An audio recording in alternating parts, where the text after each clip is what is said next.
So hello everyone दोस्तों, क्या हाल चाल आप लोगों का। तो आज है हमारा 1000 वीडियोस की सीरीज का 181 नंबर का वीडियो। सो फ्रेंड्स, आज जो मैंने मैट्रिक्स अलजेब्रा क्वेश्चन लिया है वो है determine the values of K such that the rank of matrix A is 3, where हमें मैट्रिक्स ए गिवन है जहां पे ये 4x4 ऑर्डर की मैट्रिक्स है। इट मीन्स यहाँ पे 4 रोज है एंड 4 ही कॉलम्स है। ठीक है, तो देखिए ऐसी मैट्रिक्स में जब हमें गिवन है कि यहाँ पे हमारे पास हिंट क्या गिवन है कि मैट्रिक्स जो ए है इसका क्या होना चाहिए, रैंक 3 होना चाहिए। इस तरह से आपको के की वैल्यू को डिटरमाइन करना है। तो फर्स्ट ऑफ ऑल तो मुझे जहाँ पे गिवन है कि इसका रैंक का 3 होना चाहिए, तो मुझे प्रोसीड करना है इक्लोन फॉर्म में कन्वर्ट करने के लिए, जहाँ से हम इसकी रैंक को 3 में कन्वर्ट कर सकें।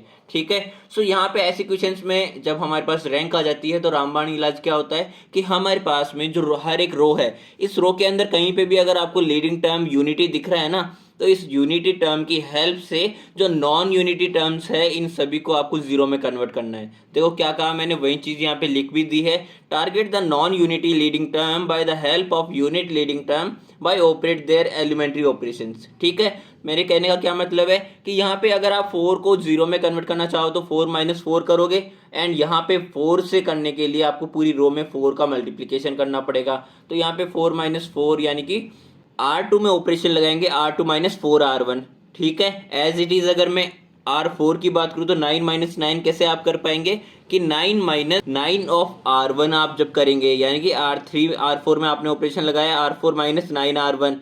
एज इट इज यहाँ पे मुझे दिख रहे हैं 2 2 2, तो मैं यहाँ पे पॉसिबिलिटी है कि इस 2 को मैं जीरो में कन्वर्ट करूँ। तो यहाँ पे मैंने R3 में भी सेम चीज लगा ली है कि R3 - 2 R1। तो देखिए मैं क्या क्या चीजें कही है।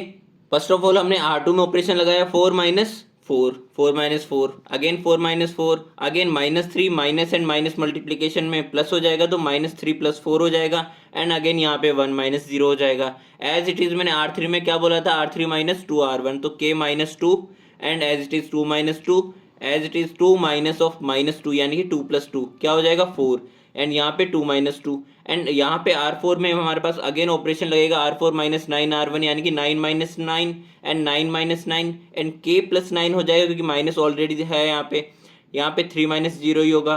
तो यहाँ से जब हम इसको सिंप्लीफाई करेंगे तो मेरे पास फाइनल जो मैट्रिक्स निकल के आएगी वो निकल के आएगी 1 1 - 1 0 0 0 1 1 K - 2 0 4 and 2 and 0 0 K + 9 and 3। अब देखिए यहाँ पे मुझे अगेन वही चीज करनी है कि यहाँ पे मेरे को जीरो है इन दोनों में, इस रो के अंदर ये दोनों जो एलिमेंट्स है ये जीरो है। तो अगर मैं इन दोनों वन की हेल्प से किसी रो में जीरो कन्वर्ट करना चाहूँ तो ये जीरो मेरे को कहीं पे भी प्रॉब्लम क्रिएट नहीं करेंगे। आती है इतनी बात समझ में। इस कारण से मैंने R3 में ऑपरेशन लगाया है कि R3 - 4 ऑफ R1, ताकि मैं इस 4 को जीरो में कन्वर्ट कर सकूं। एज इट इज यहाँ पे R4 जो है उसमें 3 को जीरो में कन्वर्ट करने के लिए R4 - 3 R2 लगाया ऑपरेशन। तो देखिए यहाँ पे कैसे करेंगे। फर्स्ट ऑफ ऑल तो यहाँ पे K - 2 एंड 0 है, इन जीरो का तो ये जीरो कुछ बिगाड़ नहीं पाएंगे, एज इट इज इन दोनों जीरो का भी। ठीक है, तो यहाँ पे 4 - 4 मेरे पास जीरो हो जाएगा, एंड 3 - 3 मेरे पास जीरो हो जाएगा। तो यहाँ पे हमारे पास फाइनली जो मैट्रिक्स निकल के आएगी वो निकल के आएगी 1 1 - 1 0 0 0 1 1 एंड K - 2 0 0 -2। सो यहाँ पे इस तरह से जब हमारे पास मैट्रिक्स आ जाएगी तो देखिए यहाँ पे प्रॉपर्टी होती है एक्लोन फॉर्म की कि every row of matrix A which has all its entries zero occurs below every row which has a non zero identity. कहने का क्या मतलब है कि जहां पे भी जीरो है, इस जीरो के ऊपर आपके पास में क्या होना चाहिए, नॉन जीरो आइडेंटिटी होनी चाहिए। तो यहाँ पे उल्टा हो रहा है ना, K + 6 के ऊपर जीरो आइडेंटिटी है, तो मैंने इसके कारण यहाँ पे R4 को इंटरचेंज कर दिया है R3 से। क्या किया मैंने, R4 जो रो है उसको R3 की जगह ले गया, एंड R3 की जो रो है उसको R4 की जगह ले आया। तो मेरे पास में फाइनली जो रो है इस तरह से कन्वर्ट हो जाएगी। एंड अकॉर्डिंग टू क्वेश्चन जब हम जाएंगे तो हमारे पास में मैट्रिक्स की रैंक क्या गिवन है, 3। अब 3 अगर मैट्रिक्स की रैंक गिवन है तो इसका क्या मतलब होता है कि हमारे पास में if the matrix A contains any minor of order 3 + 1, then the determinant of every minor of A of order 3 + 1 should be 0। क्या मतलब है कहने का कि अगर इस मैट्रिक्स का जो रैंक है वो 3 होता है तो 3 से +1 करके कोई भी हमारे पास माइनर होगा या मैट्रिक्स होगी ना, उस मैट्रिक्स का हमारे पास में डिटर्मिनेंट वैल्यू 0 होना चाहिए। तो मेरे पास में 3 से बड़ा 4 ही है यहाँ पे अवेलेबल, तो मैंने 4 इट मीन्स ए मैट्रिक्स का अगर डिटर्मिनेंट मैंने कंक्लूड करना चाहा तो यहाँ पे अगर मैं के की वैल्यू को 2 कंसिडर करता हूँ, के की वैल्यू अगर मैं 2 कंसीडर करता हूं तो यहाँ पे 2 - 2 0 हो जाएगा, एंड 6 प्लस 2 क्या हो जाएगा, 8 हो जाएगा। तो यहाँ पे देखिए ये मेरे पास में क्या है, डायगोनल है, ये डायगोनल है, तो इस डायगोनल के नीचे सारे मेरे पास एलिमेंट्स जीरो में कन्वर्ट हो चुके हैं, तो ये मेरे पास में ट्रायंगुलर मैट्रिक्स में कन्वर्ट हो चुका है। एंड जब हमारे पास ट्रायंगुलर मैट्रिक्स कोई बन जाती है तो उसमें हमें डिटर्मिनेंट किस तरह से निकालना होता है, multiplication of their diagonal elements. So यहाँ पे 1 मल्टीप्लीकेशन 0 मल्टीप्लीकेशन 8 मल्टीप्लीकेशन ऑफ -2, यही मैंने यहाँ पे लिखा है, क्या आ रहा है, 0 आएगा। तो यहाँ पे इट मीन्स हमारे पास में 3 + 1 ऑर्डर का हमारे पास में जो मैट्रिक्स या माइनर का हम डिटर्मिनेंट निकालेंगे वो हमारे पास क्या आया, 0।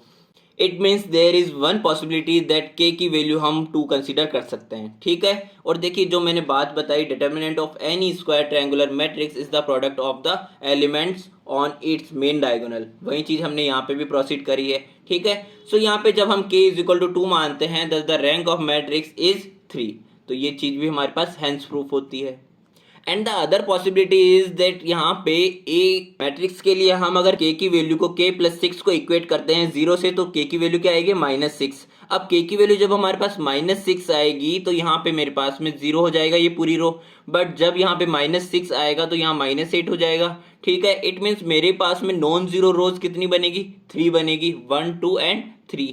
तो हम क्या कह सकते हैं कि इस मैट्रिक्स का रैंक हमारे पास क्या आएगा, 3। इट मीन्स हमारे पास में k की अनदर जो पॉसिबिलिटी है वो क्या होनी चाहिए, -6 भी हो सकती है k की वैल्यू। तो ये था हमारा आज का solution. Thank you so much देखने के लिए, मिलते हैं हमारे नेक्स्ट वीडियो में।